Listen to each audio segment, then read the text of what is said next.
यानी भारत के प्रधानमंत्री की डिग्री जांच करा ली जाए, वो फर्जी निकलती है तो मोदी जी की सदस्यता पूरी तरीके से रद्द हो जाए।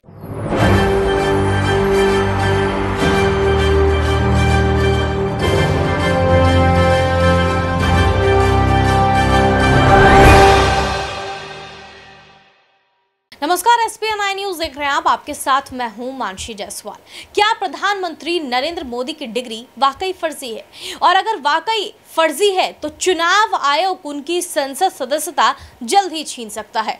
और अगर इसका सच सबके सामने आ गया तो प्रधानमंत्री नरेंद्र मोदी की जो फजीहत होगी वो सबके सामने यहाँ पर देखती हुई नजर आएगी, क्योंकि देश की जनता लगातार ये सवाल पूछ रही है कि आखिरकार वाकई क्या प्रधानमंत्री नरेंद्र मोदी ने अपनी फर्जी डिग्री सबके सामने रखी है।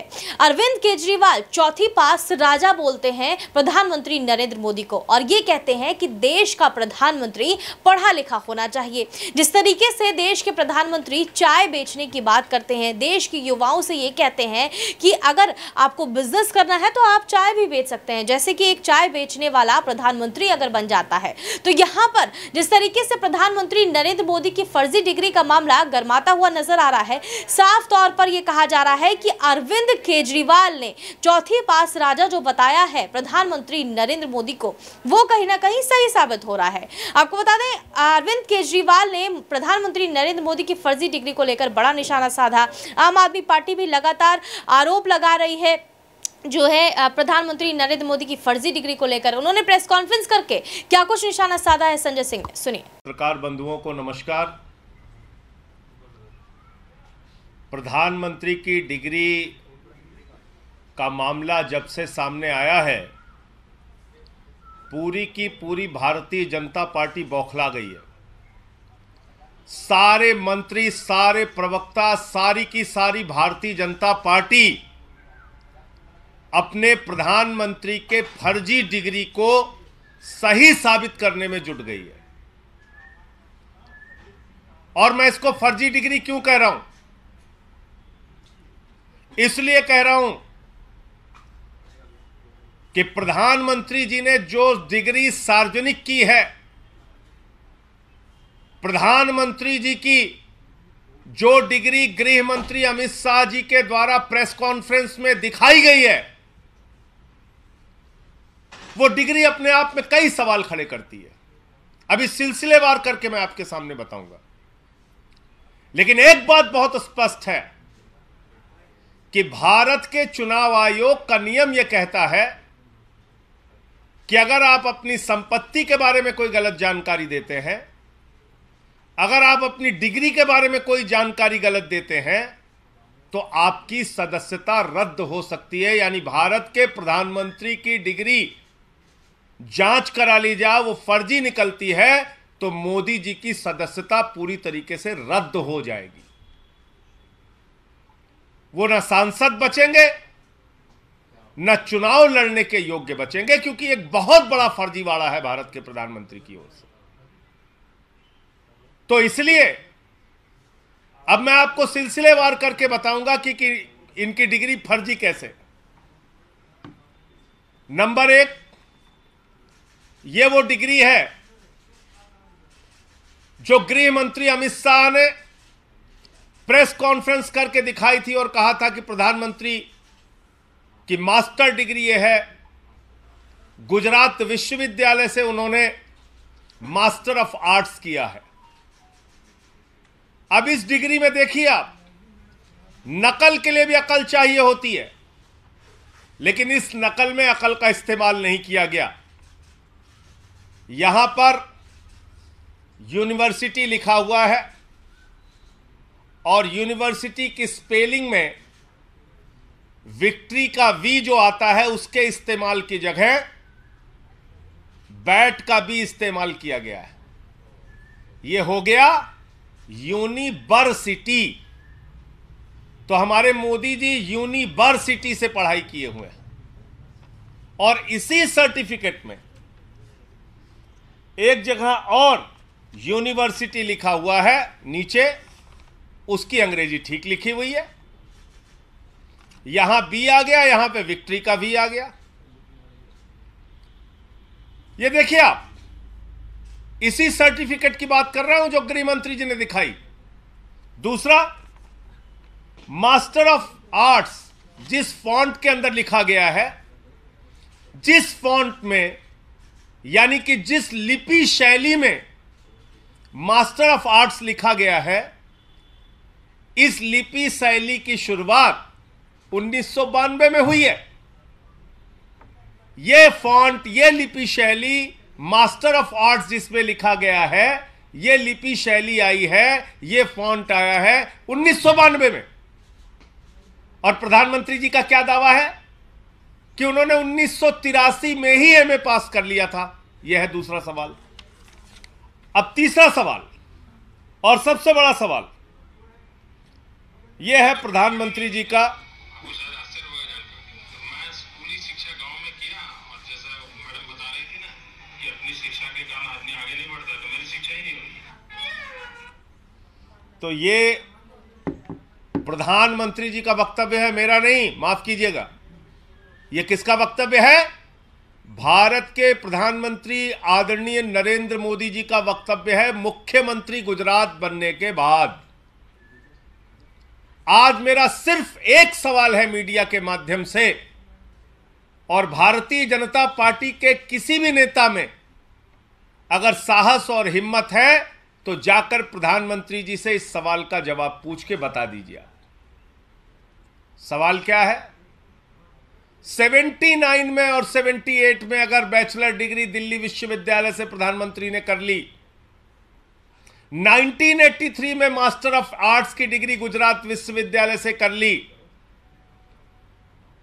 अगर आपकी 1989 में बीए की डिग्री हो गई, 1983 में एमए की डिग्री हो गई, तो भैया प्रधानमंत्री जी देश के सामने इस बात का खुलासा कर दीजिए कि फिर 2005-6 के दौरान या मुख्यमंत्री बनने के बाद का ये जब का भी भाषण है, आपने क्यों एक टीचर को संबोधित करते हुए कहा कि आपकी कोई शिक्षा दीक्षा नहीं है, स्कूली शिक्षा के आगे आप नहीं पढ़े?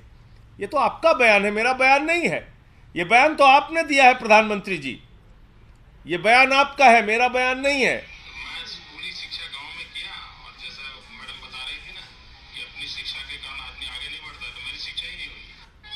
मेरी शिक्षा ही नहीं हुई, ये नरेंद्र मोदी जी गुजरात के मुख्यमंत्री बनने के बाद कह रहे हैं एक टीचर को संबोधित करते हुए।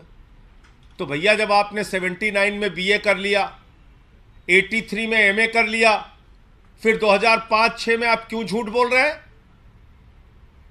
इसका मतलब ये सच बोल रहे थे मुख्यमंत्री रहते हुए, जो उन्होंने कहा वो सच था, वो सच था। उसके पहले के जो उनके डिग्री के खुलासे हैं वो झूठे हैं, गलत हैं। और इसी तरीके से उन्होंने यूनिवर्सिटी से पढ़ाई की है, इंटायर पॉलिटिकल साइंस में यूनिवर्सिटी से पढ़ के आए हैं मोदी जी। तो इसलिए गुजरात हाई कोर्ट का जो फैसला आया वो अपने आप में बड़ा ही चौंकाने वाला है, हास्यास्पद है कि सीआईसी ने ऑर्डर दिया था डिग्री दिखाने के लिए, गुजरात का विश्वविद्यालय गया हाई कोर्ट में कि डिग्री ना दिखाई जाए, और गुजरात के हाई कोर्ट ने जुर्माना कर दिया अरविंद केजरीवाल जी के ऊपर, जिसका कोई लेना देना नहीं। वो गए भी नहीं अपील में। तो इसका मतलब दाल में काला नहीं, पूरी की पूरी दाल काली है। और नकल के लिए भी अकल चाहिए, उस अकल का भी इस्तेमाल यह डिग्री दिखाते समय नहीं किया गया है। और बीजेपी की सारी लीडरशिप और स्वयं प्रधानमंत्री जी जवाब दें कि 79 में अगर आपने बीए किया, 83 में आपने एमए किया, तो 2005-6 में आपने क्यों कहा कि आपने कोई शिक्षा स्कूली शिक्षा के बाद नहीं की है? अर्थात या तो आपकी डिग्री फर्जी है या आपका बयान झूठा है। दो में से एक ही बात हो सकती है। आपका कोई प्रश्न हो आप पूछ सकते हैं। आप लोग तो सवाल उठा रहे हैं, बीजेपी का लगातार निराकरण आ रहा है। बीजेपी के लोग कह रहे हैं कि ये सवाल इसलिए उठाए जा रहे हैं क्योंकि जो भ्रष्टाचार के मामले में संविधान हटाया जा सके। और देखिए, भ्रष्टाचार के मामले में क्या बोला जाए। भ्रष्टाचार तो मोदी जी के साथ आसमान में घूम रहा है। इस भ्रष्टाचार का जवाब कौन देगा? ये भ्रष्टाचार जो आसमान में घूम रहा है, अडानी वाला, जिसमें आराम से लेटे हुए मोदी जी कह रहे हैं लूट ले बेटा लूट ले, सारा हिंदुस्तान लूट ले। देखिए आप, ये तस्वीर भूल गए आप? ये अडानी की तस्वीर है।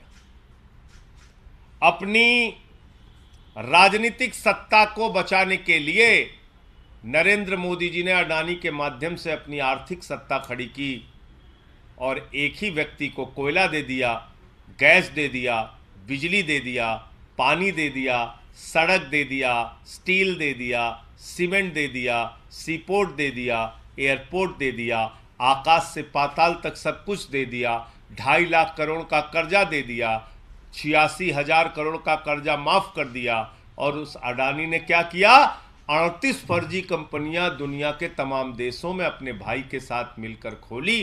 अकेले एक पते पे 6 कंपनी खोलकर मॉरिशस से 42,000 करोड़ रुपए अडानी की कंपनी में लगाया गया। ऐसे लाखों करोड़ रुपए का घोटाला और भ्रष्टाचार और काला धन अडानी की कंपनी में लगा है, जिसके हवाई जहाज में बैठकर भारत के प्रधानमंत्री घूमते हैं। आज तक इस घोटाले पर जेपीसी क्यों नहीं बनी?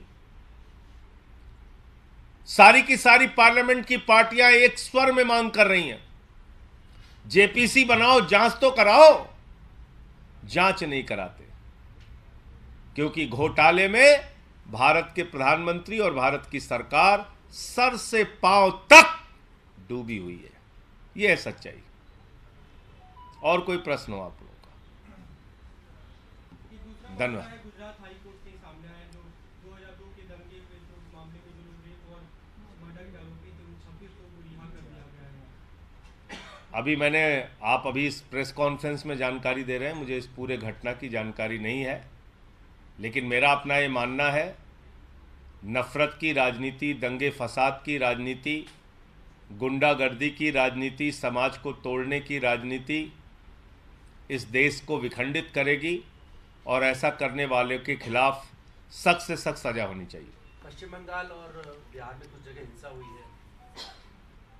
उस हिंसा की कुछ तस्वीरें हम लोगों ने देखी।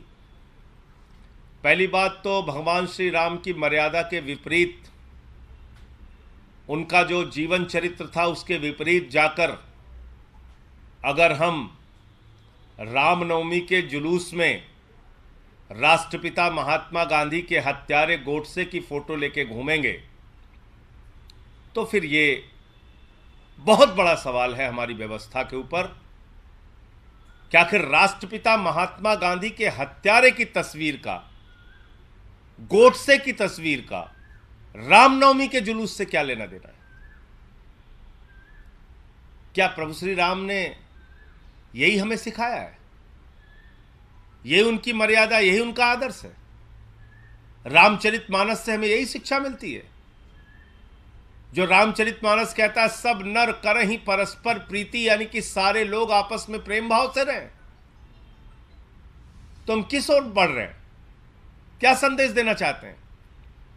हिंसा करने वाले हिंदू धर्म के हों या मुसलमान धर्म के, किसी भी धर्म के व्यक्ति हों, किसी भी राज्य की हिंसा हो, उसके खिलाफ सख्त से सख्त कार्रवाई होनी चाहिए। और अभी तो सुप्रीम कोर्ट तक ने कह दिया, नफरत फैलाने वालों के खिलाफ जो लोग कार्रवाई नहीं करते, नफरत की भाषा बोलने वालों के खिलाफ जो कार्रवाई नहीं करती, वो सरकारें नपुंसक सरकार है। ये तो सुप्रीम कोर्ट की टिप्पणी आ गई है। अब तो मोदी जी को और बीजेपी वालों को शर्म करनी चाहिए। नफरत की बुनियाद पे देश आगे नहीं बढ़ेगा, मोहब्बत की बुनियाद पे आगे बढ़ेगा।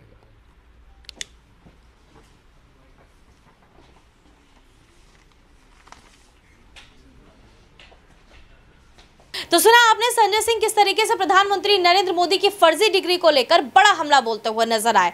आप इन तमाम मुद्दों पर क्या सोचते हैं हमें कमेंट करके जरूर बताएं। देश और दुनिया की तमाम बड़ी खबरों के लिए देखते रहिए SPN 9 न्यूज।